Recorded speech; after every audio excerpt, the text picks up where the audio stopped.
As you come up to 10, that is their god. That is 10. That is the hermaphrodite.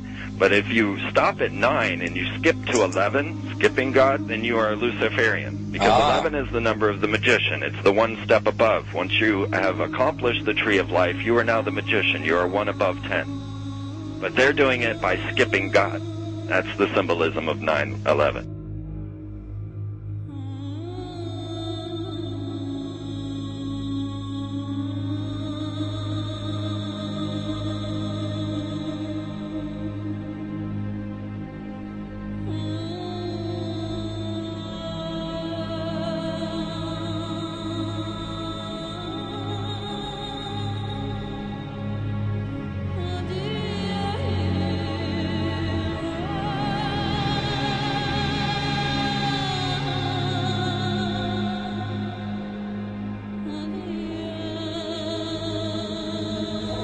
It is a big idea, a new world order. We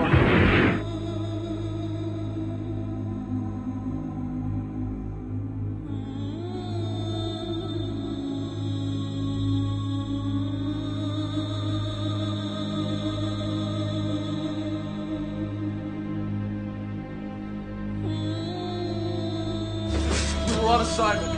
We were supposed to kill two birds with one stone.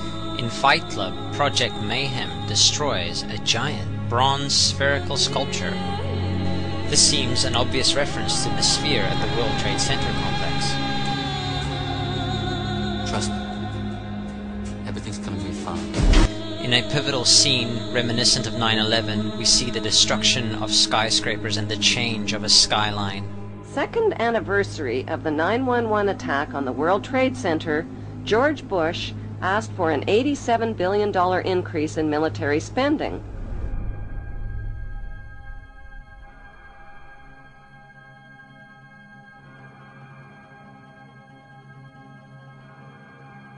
In 1904, Crowley would receive the Book of the Law soon after meditating in the King's Chamber of the Great Pyramid.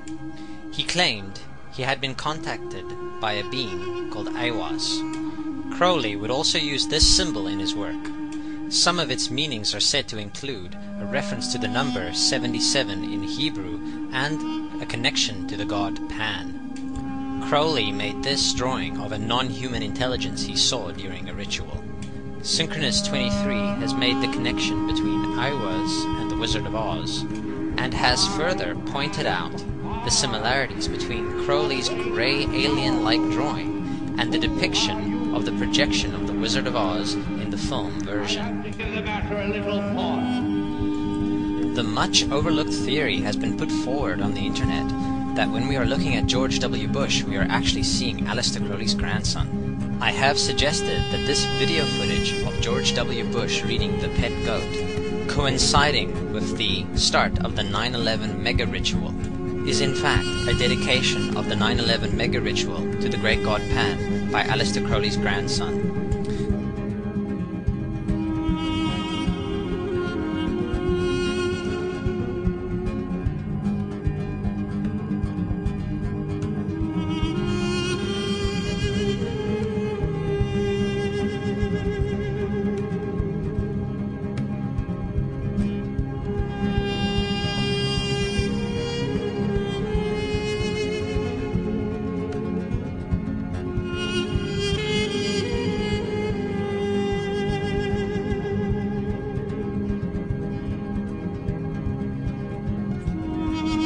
Things get a little weird.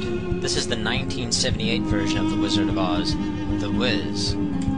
Again we see the Emerald City connected to New York. On arriving at the end of the Yellow Brick Road, Dorothy and her companions go through the circular portal. Through the door we see 3 pyramids. Behind the pyramid shape, in between the pyramid pillars of the World Trade Center, we see the sphere, the representation of the Kaaba.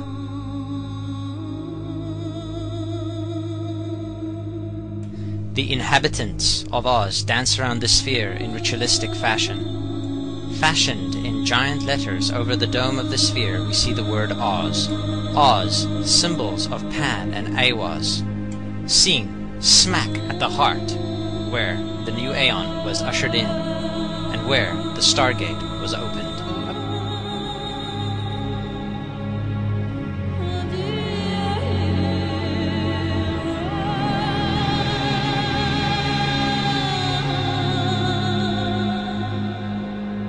Between the Twin Towers is called the Spherical Caryatid. It was made by artist Fritz Koenig and was nicknamed the Sphere.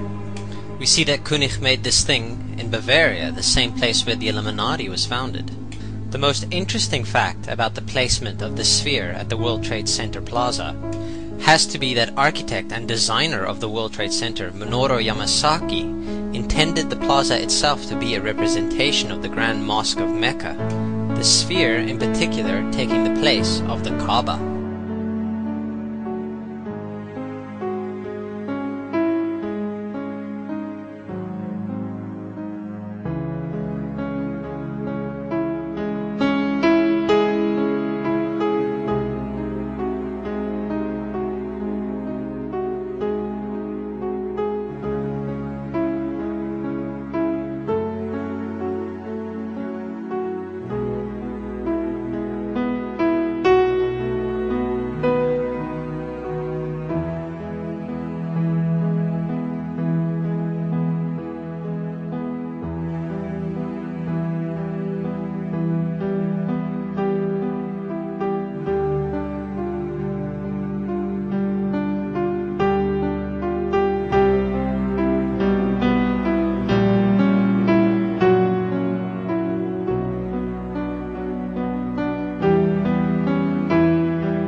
So, my friends, it's time you start placing your faith and your dedication to the one and only God, the everlasting creator of everything on earth and in the universe.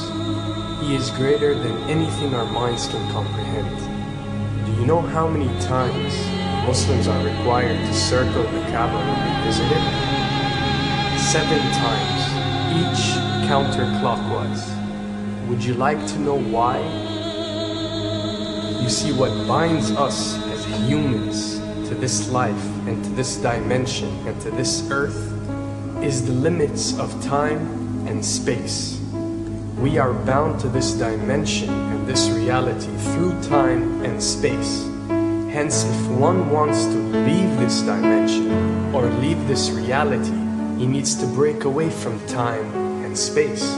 So when you visit the Kaaba and you rotate counterclockwise, what is this practice actually doing? It is literally helping you elevate your soul and elevating yourself to break away from time and space so you can touch something so unique and so beautiful and so powerful that it changes your life forever.